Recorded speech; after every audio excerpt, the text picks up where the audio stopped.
The wasteland is full of danger in Fallout 4. Luckily, the game provides you with many resources to keep you alive. Either it's a can of cram or a concoction of the hardest drugs you can find, you can always find something to heal your wounds. But what if all of those resources were stripped away from you? Well, in this video, we find out.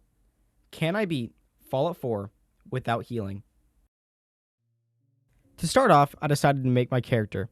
I thought it would be perfect to make him look as cut up as possible. I wanted him to look like if he ever asked to get a band-aid, his parents just said no and just punched him in the face. So, I think I did a great job on that.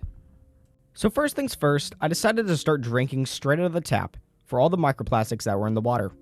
As soon as I saw the Vault-Tec rep, I knew it was time to put my specials into something. I decided Endurance 10, Charisma 10, and Agility 3 because a man with endurance had to have lived a long time with a strong immunity built by just pure power, and charisma because a punched up face like his would be asking for a fight, and he needs to be able to talk his way out of those things, and agility for VATS later on. Lastly, I thought of a name, and what better name than to name myself Scab Sucker.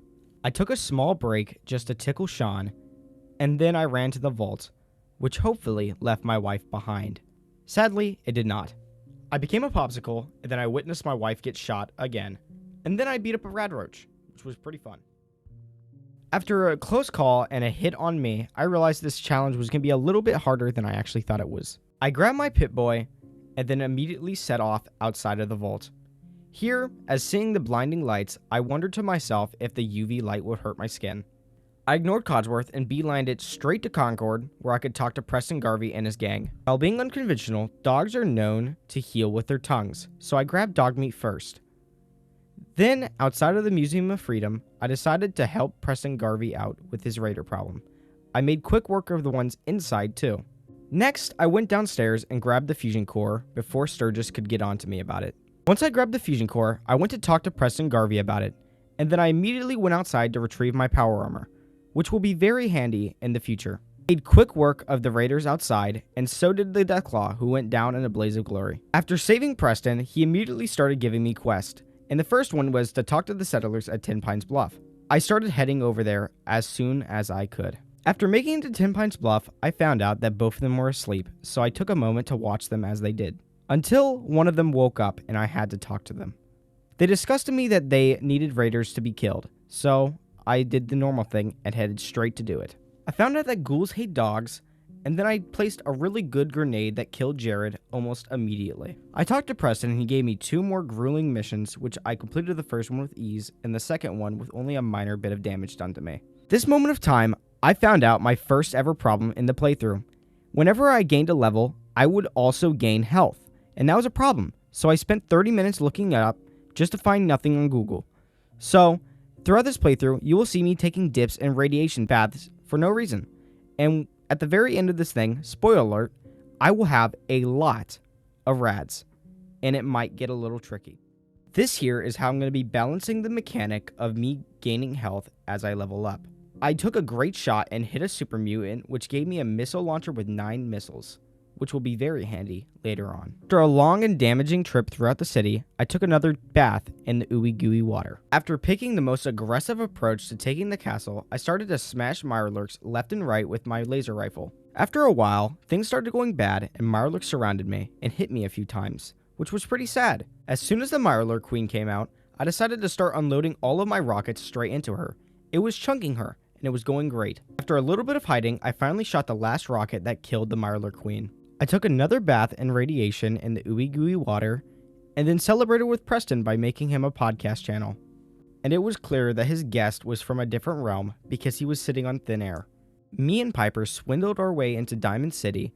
I tested out my pickpocketing skills and pickpocketed the keys of Kellogg's house right out of his back pocket.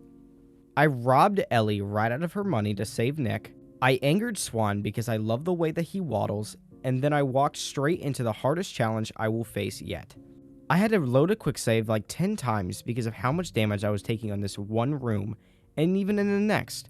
It was constantly becoming a problem, and every single room I would take more and more damage, to the point where it was almost unbearable how much I was losing in such a short amount of time. For a bit of time after reloading saves and making bad choices by running past certain enemies, such as this one, where I get whacked in my head multiple times relentlessly.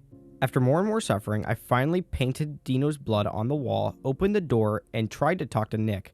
But instead of talking to me, he just decided to walk in circles and just stare around. After another load, I decided to obliterate Dino this time with a rocket launcher. After a disgustingly long amount of fighting and a lot of health lost, it was finally time to face Skinny Malone himself.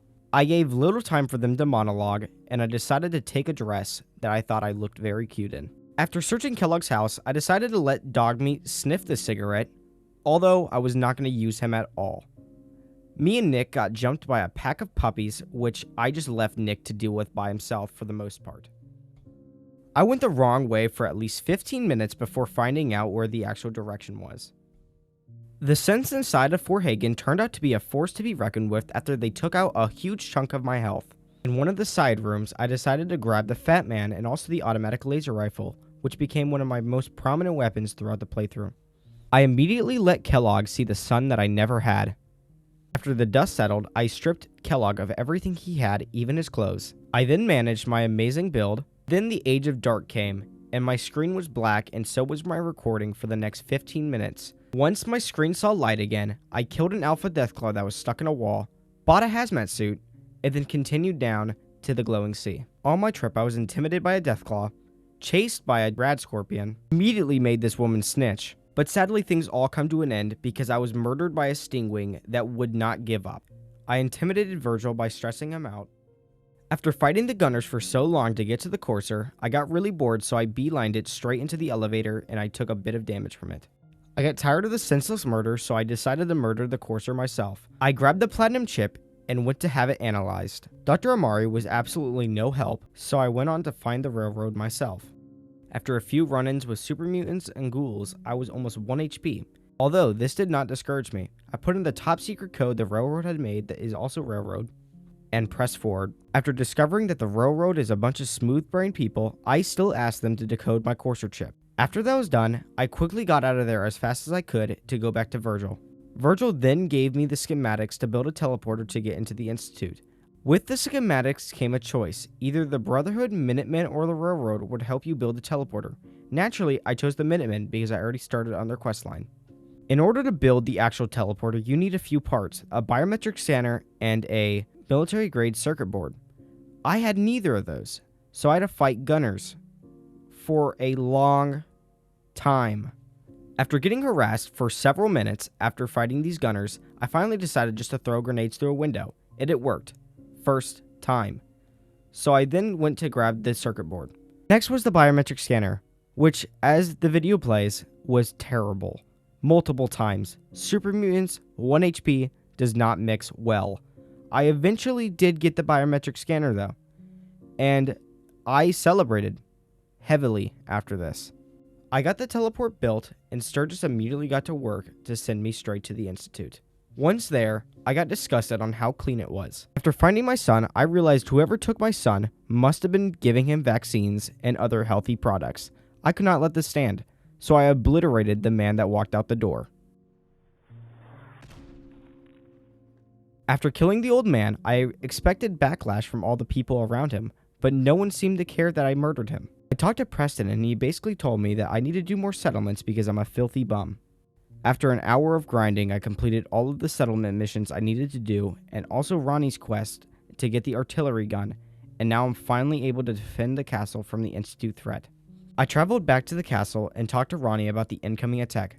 She told me to build defenses, but naturally, I had no resources, so I went to Diamond City and bought a whole bunch of copper in order to make turrets. And while I was building turrets, the Institute attacked, and at this moment, I had no clue how the Institute was going to fare, and they fared, and they put me through an hour long time period of stress. I cannot begin to explain how much this hurt my brain. Anyways, cue the death.